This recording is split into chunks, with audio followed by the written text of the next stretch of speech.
My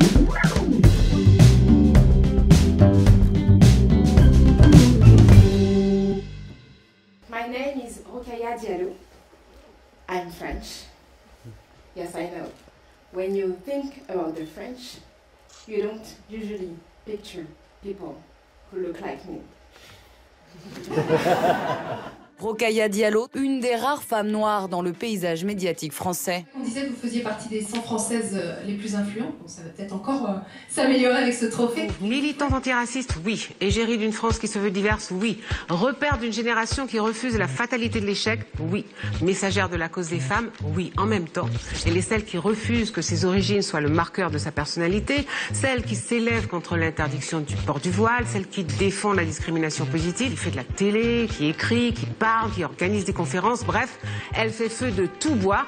Alors est-ce juste un petit bout de femme qui a mis toute son énergie dans la défense d'un idéal et lequel, ou a-t-elle un projet de société et lequel? On va essayer de savoir tout cela. Rokhaya Diallo. Bienvenue dans BET Buzz, votre émission People et Lifestyle, nouvelle formule. Bienvenue dans BET Docu, votre rendez-vous documentaire du dimanche. Salut Paris, j'ai quelqu'un à vous présenter. Vous parlez bien français? Un petit peu. Comme c'est comme ça. Qu'est-ce qui vous amène au BET Honors? Je suis à Los Angeles pour les BET Awards, la plus grande soirée consacrée à la culture nord-américaine. Salut MHD. Salut, ça va? Ça va bien et toi? Ouais, ça va, un peu perdu, mais ça va. Bienvenue dans Ego mais pas trop. Aujourd'hui, le taux de chômage des travailleurs handicapés est 2 fois plus élevé que celui du reste de la population active. Est-ce que vous avez déjà eu le sentiment ou la preuve que vous avez été tenu à l'écart d'un travail à cause de votre handicap? La directrice est venue vers moi, elle m'a dit c'est pas commercial un fauteuil. Réunit des questions qui concernent aujourd'hui 700 000 de nos concitoyens qui sont invisibles. Et en fait, le slogan de l'appel Ensemble, c'est tous nous rappelle que nous vivons dans une société qui fonctionne à 2 vitesses. Salut Rokhaya, donc au milieu de la nuit bien entendu. Donc je suis très contente de contribuer à cette diversification des visages présents. Le mouvement Black Power a cherché à retourner le stigmate que représentait le cheveu crépus pour en faire un motif de fierté. Aujourd'hui, j'ai l'immense honneur de donner la parole à 4 à 5 femmes en l'occurrence qui ont la chance de pouvoir se raconter à la première personne. On ne compte plus le nombre de clashs télé dans lesquels vous êtes impliqués.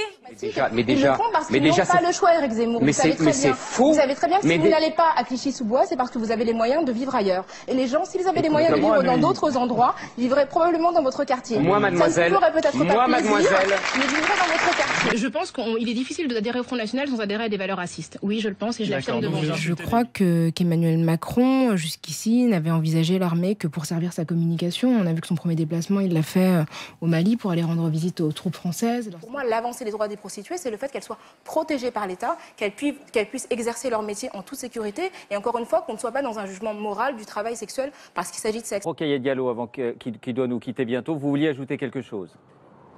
Oui, je voudrais ajouter quelque chose. I'm now joined by Rokhaya Diallo, a French journalist and civil rights activist. Our previous guest was just talking a little bit about how we need to find novel ways of dealing with this terrorism problem across Europe. One of the issues here in France. What will you be looking for from the candidates? Well, I don't know, like many people here in France, if there is much to expect.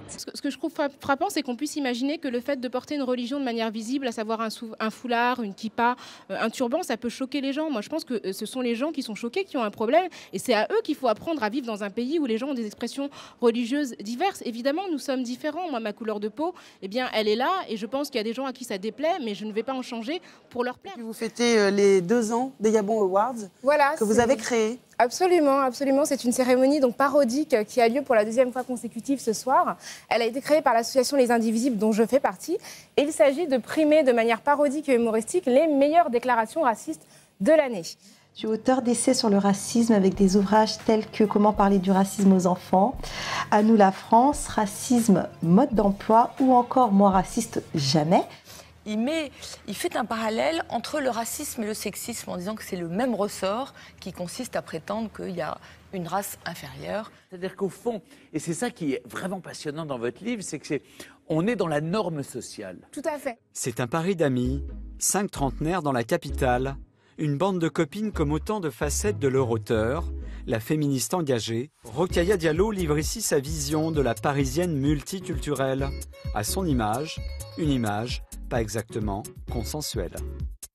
Alors, vous préparez un documentaire le 3 décembre.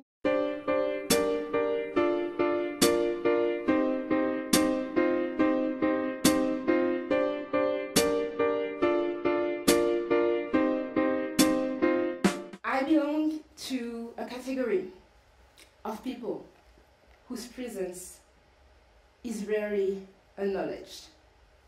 People who do not exist in the mainstream narrative. People who do not fit into the norm. That is why I decided to become a journalist, a writer, and a filmmaker.